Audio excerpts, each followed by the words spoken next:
Shalom Bapak Ibu Saudara sekalian, para pemirsa dari Aruna Jogita Official Channel dalam acara Wisdom yang Tuhan berkati berlimpah-limpah. Apa kabar? Di bulan Maret ini Anda masih bersama dengan saya dalam acara Wisdom. Hari ini saya membagikan di minggu yang pertama ada sebuah pesan Bapak Ibu. Kenapa orang semakin tua itu serasa kok semakin seperti tidak ada urapannya? Tetapi Tuhan bekerja dengan cara yang berbeda. Nah, untuk minggu kedua, ketiga, keempat, kita masih akan belajar dengan cara yang sama. Anda siapkan saja pensil dan catatannya bila perlu, Bapak Ibu. Saya percaya kita akan belajar lebih baik lagi. Sambil kita menantikan Tuhan datang, saya percaya bahwa kehidupan Bapak Ibu kan diberkati berlimpah-limpah. Jauh dari semua masalah-masalah yang mengganggu hubungan Anda dengan Tuhan. Semua masalah itu mungkin Tuhan izinkan untuk membangun diri Anda, tetapi masalah ada waktunya akan selesai. Saya berdoa Bapak Ibu Saudara sekalian, Anda diberkati berlimpah-limpah, Anda dijaga oleh Tuhan Yesus dan semakin semangat untuk mengejar Tuhan Yesus. Anugerah Tuhan limpah dalam hidup Bapak Ibu Saudara sekalian. Saya berterima kasih Bapak Ibu, bagi Bapak Ibu sudah memberikan doa, daya, dan dana kepada kami. Kami percaya melalui tangan Bapak Ibu Saudara sekalian, ada banyak pekerjaan yang bisa kami lakukan. Terpujilah nama Tuhan. Bapak Ibu Saudara sekalian, ambil waktu yang baik, kita akan menonton acara berikut ini. Shalom. Shalom Bapak Ibu Saudara sekalian, pemirsa dari Aruna Jogita Official Channel dalam acara Wisdom Tuhan berkati berlimpah-limpah. Hari ini kita membahas mengenai perushim. Bapak Ibu, kalau Anda mengerti kata perushim, itu adalah jamak, jadi perushim. Kalau Anda melihat di kisah zaman dulu, di mana Tuhan Yesus pernah ada di muka bumi, Anda mengerti ada orang-orang yang mengkhususkan dirinya sehingga mereka dikuduskan. Kudus itu bukan suci. Suci itu kalau Anda ambil sabun, gitu, Anda bersihkan, bersih itu suci, itu oke. Apa bersih gitu Bapak Ibu. Tapi kudus itu bukan suci. Kudus itu artinya separate, dipisahkan. Dipisahkan dari kaumnya, diambil dari kaumnya, dan orang itu dikhususkan bagi Tuhan, supaya dia menerima sebuah anugerah Tuhan yang besar. Nah, pengkhususan itu dilakukan, misal beberapa hari, 3 hari, kau kuduskan 3 hari, kalau Tuhan sudah mau datang, atau menguduskan dirinya untuk 7 hari, pada zaman dulu seperti itu Bapak Ibu. Dan dikuduskan itu, hidupnya diperlakukan berbeda. Orang yang menguduskan dirinya atau dikuduskan oleh orang lain, itu hidupnya berbeda dengan orang-orang dari habitatnya. Dia harus hidup berbeda dan tentu saja ada berkat-berkat tertentu dalam hidupnya sehingga dia menjadi orang yang khusus untuk sebuah tugas daripada Tuhan. Itu arti pengudusan atau kekudusan atau sebuah kata separate dan itu namanya perushim. Jangan tunda menerima Yesus. Hanya Yesus yang sanggup melepaskan Anda dari kesalahan dan dosa. Selalu ada waktu bagi Dia, tetapi tidak selalu ada waktu bagi Anda. Mari, ikuti saya mengucapkan doa berikut dengan yakin. Tuhan Yesus, ampuni semua kesalahan dan dosaku. Saat ini dengan sadar dan rela, aku mengundang Engkau sebagai Tuhan, Raja, dan Juru Selamat hidupku. Terima kasih Tuhan Yesus untuk namaku telah dicatat dalam kitab kehidupan. Amin. Nah, Bapak Ibu, kalau Anda mengerti bahwa orang dikuduskan bagi Tuhan, Anda mengerti bahwa zaman itu ada sekelompok orang yang melakukan ini.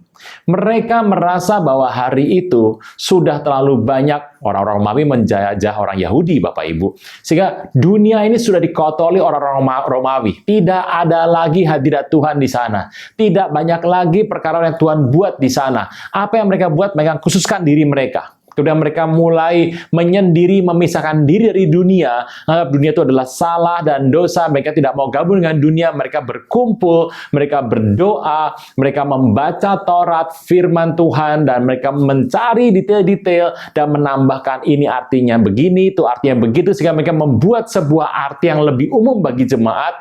Dan mereka mengatakan ini cara yang benar untuk kembali sama Tuhan. Maksud hati mereka benar.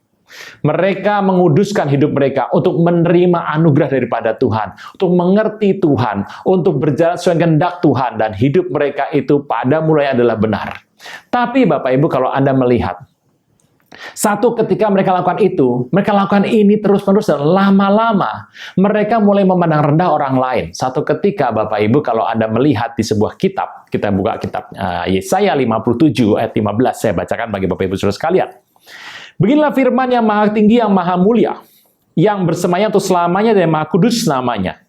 Aku bersemayam di tempat tinggi dan tempat kudus, tapi juga bersama-sama orang yang remuk dan rendah hati, untuk menghidupkan semangat orang-orang yang rendah hati, dan untuk menghidupkan hati orang-orang yang remuk.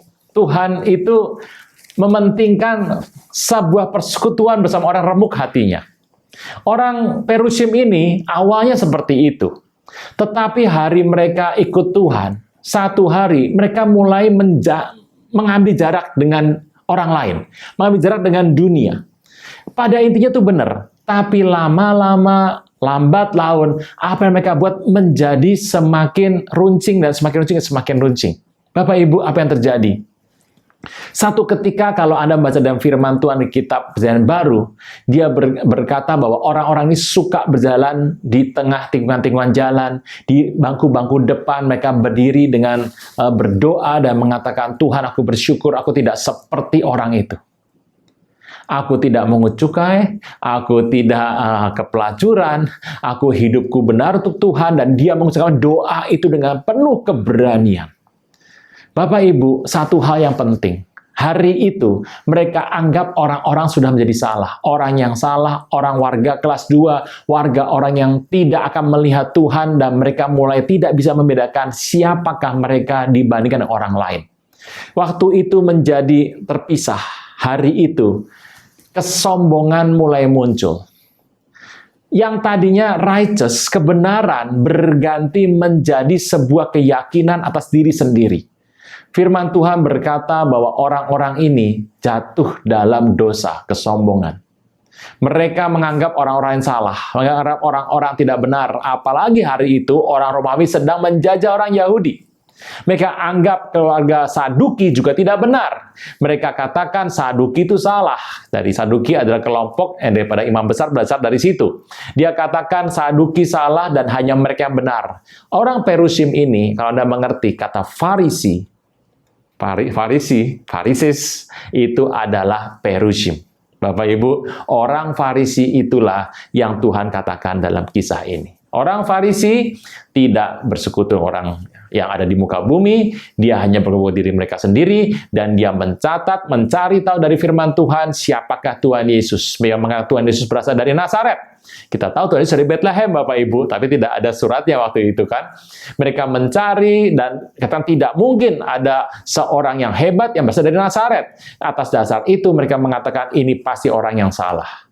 Bertemu dengan Tuhan, mereka bisa mengatakan ini adalah penipu. Bapak Ibu bisa bayangkan, dia katakan Tuhan itu salah, dia katakan Tuhan tidak mungkin begini, tidak mungkin begitu, sampai akhirnya dia menolak Tuhan Yesus. Dalam sebuah zaman dulu, orang Saduki dan Farisi tidak pernah bisa bersatu, Bapak Ibu. Keduanya memiliki konsep pikiran yang berbeda soal firman Tuhan. Perbedaan itu membuat mereka tidak bisa bersatu. Tetapi Saduki dan Farisi hanya satu kata bersatunya, ada satu peristiwa. Waktu mereka menolak, membunuh Tuhan Yesus dan menyalibkan Tuhan Yesus. Hari itu, orang yang memisahkan dirinya bagi Tuhan, orang yang moduskan dirinya bagi Tuhan, yang ingin dilakukan sebuah tugas daripada Tuhan, ingin melakukan hal yang baik daripada Tuhan, jatuh kepada kesombongan, dan orang ini menolak Tuhan Yesus. Mereka membunuh Tuhan Yesus dan menganggap diri mereka benar. Orang Farisi ini harus Anda sadari. Tuhan sebetulnya tidak melihat apa yang dari luar. Yang dari luar itu nomor 2, Bapak Ibu, nomor 3. Tetapi Tuhan melihat apa yang dari hati. Apa yang tampil di luar. Ada orang melihat berbeda, tapi Tuhan melihat dari inner, dari dalam. Itu yang berbeda dari mata Tuhan. Apa yang tampil dalam hidupmu di masa yang orang bisa lihat, semua orang bisa lihat, dan semuanya indah, tetapi Tuhan melihat apa yang dari dalam hatimu. Makanya Tuhan pernah berkata di sebuah firman Tuhan, kubur yang dibalur putih tampak indah semuanya, tapi mereka lupa di dalamnya penuh dengan tulang, penuh kebusukan, dan itu adalah gambaran dari Perusim ini. Bapak Ibu, disinilah Tuhan ingin bicara sama Anda dan saya menjelang Tuhan datang kali yang kedua. Bapak Ibu, kita harus terus menguduskan diri kita. Menguduskan artinya dipisahkan untuk Tuhan. Kita pisahkan diri kita untuk dekat dengan Tuhan. Kita mencari Tuhan. Engkau dan saya adalah bangsa yang terpilih. Imamat yang rajani, Bapak Ibu. Hari ini kita sudah dipisahkan.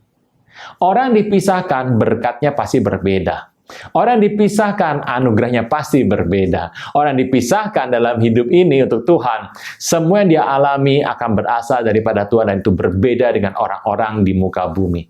Bapak Ibu, engkau dan saya adalah orang yang berbeda. Masih begitu berbeda Bapak Ibu? Engkau dan saya adalah orang yang berbeda. Engkau diperlakukan berbeda, saya diperlakukan berbeda oleh Tuhan. Itu adalah anugerah yang besar yang Tuhan bisa berikan dalam hidup Anda dan saya. Nah, Bapak Ibu, hari ini, kalau Anda mendengar Farisi, dari mana Anda mengerti Farisi? Kalau Anda melihat diawali dengan benar, tetapi akhirnya jatuh dalam kesalahan. Hati-hati, orang-orang yang ingin mencari Tuhan harus mengerti seluruhnya. Firman Tuhan, ya dan amin. Tuhan telah mengganti sebuah zaman. Dari zaman PL ke zaman PB. Di zaman PB, Tuhan mengatakan, inilah umatku. Dan nanti masih adalah umat dari kandang yang lain yang akan bersatu dengan umat yang ini. Firman Tuhan ya dan amin. Berapa saya berdoa hari ini, saya berdoa pada Tuhan supaya Anda dan saya mengerti kisah ini. Dan kita mengejar hidup kita tidak seperti orang Farisi, tetapi orang yang tulus hati di hadapan Tuhan. Shalom Bapak Ibu.